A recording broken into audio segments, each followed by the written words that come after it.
Hey, salut, c'est Gab. T'as-tu réalisé qu'on a déjà fini une décennie? On a déjà fini 10 ans de vie. Pour ceux qui sont assez vieux, là, puis qui peuvent avoir une perspective sur le temps, on arrive à la fin de 2019. Il reste 4 mois, en fait, presque moins en fait que 4 mois. Maintenant, avant 2020 et le début d'une nouvelle décennie, d'un nouveau 10 ans qui commence.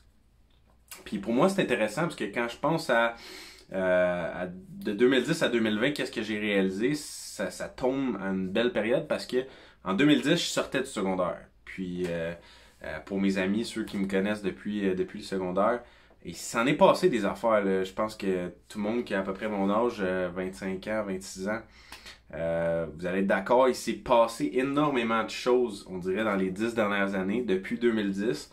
Mais en même temps, on dirait que c'est pas passé. Je dirais que ça a passé rapidement. Fait qu'il s'est passé beaucoup de choses, mais ça va vite. Puis le temps, c'est quelque chose d'assez tricky. Faut avoir une. Je pense que ça vaut la peine d'approfondir la relation qu'on a avec le temps parce que le temps peut filer tellement rapidement. Puis on peut avoir beaucoup. Le temps peut passer rapidement, puis on réalise pas nécessairement ce qu'on veut. Autant qu'on peut faire une bonne utilisation de notre temps puis le rendre productif à fond. Fait que bref, je pense que ça vaut la peine d'approfondir la relation qu'on a avec le temps. Puis un exercice très très très puissant que j'ai fait justement pendant mes vacances, c'est que j'étais allé sur le bord de la mer en Gaspésie. Puis je me suis assis avec mon journal, un petit cahier de notes comme ça, puis un crayon.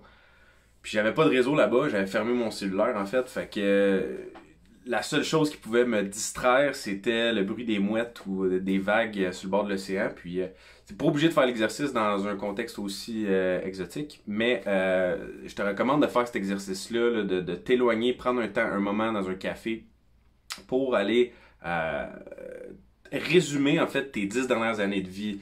Te faire un petit résumé à toi-même, qu'est-ce que tu as fait pendant les 10 dernières années.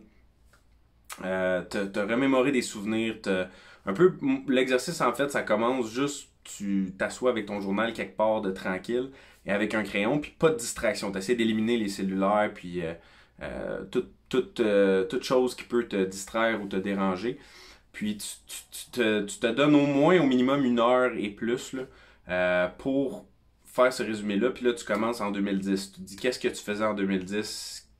C'était quoi ton occupation si c'était comme moi, tu sortais du secondaire en 2010, ensuite qu'est-ce que tu as fait en 2011? Puis là, tu fais juste laisser sortir le stock, laisser écrire dans ton journal qu'est-ce que tu as fait pendant ces années-là, qu'est-ce que tu as fait en 2010, qu'est-ce que tu as fait en 2011. Puis tu te résumes à toi-même en fait les dernières 10 années. Puis, il faut pas que tu aies de jugement, puis il faut pas essayer de trop penser. Fais juste comme laisser ta main écrire, là.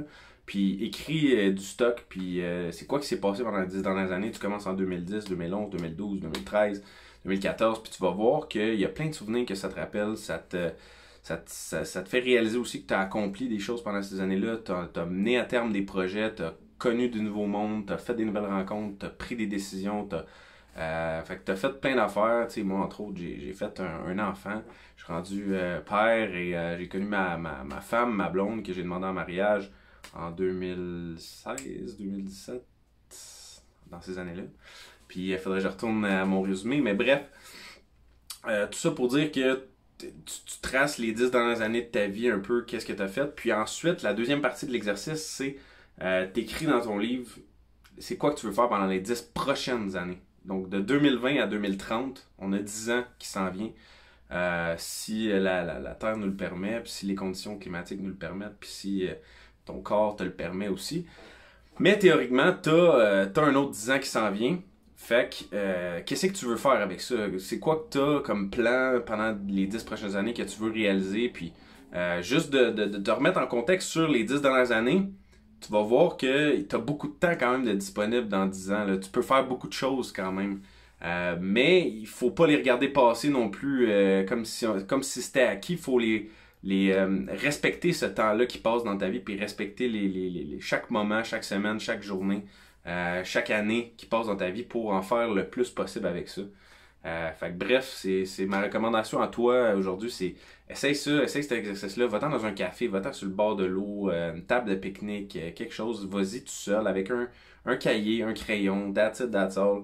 Essaye d'éliminer les distractions, puis écris c'est quoi que tu as fait pendant les 10 dernières années, puis écris ce que tu veux faire pendant les 10 prochaines années. Fait que sur ce, j'espère que vous avez aimé cette vidéo, commentez si vous avez des questions, des... Puis si vous l'avez essayé cet exercice-là, ben dites-moi comment vous avez trouvé ça, qu'est-ce que vous avez... qu'est-ce que ça vous a amené, puis ainsi de suite.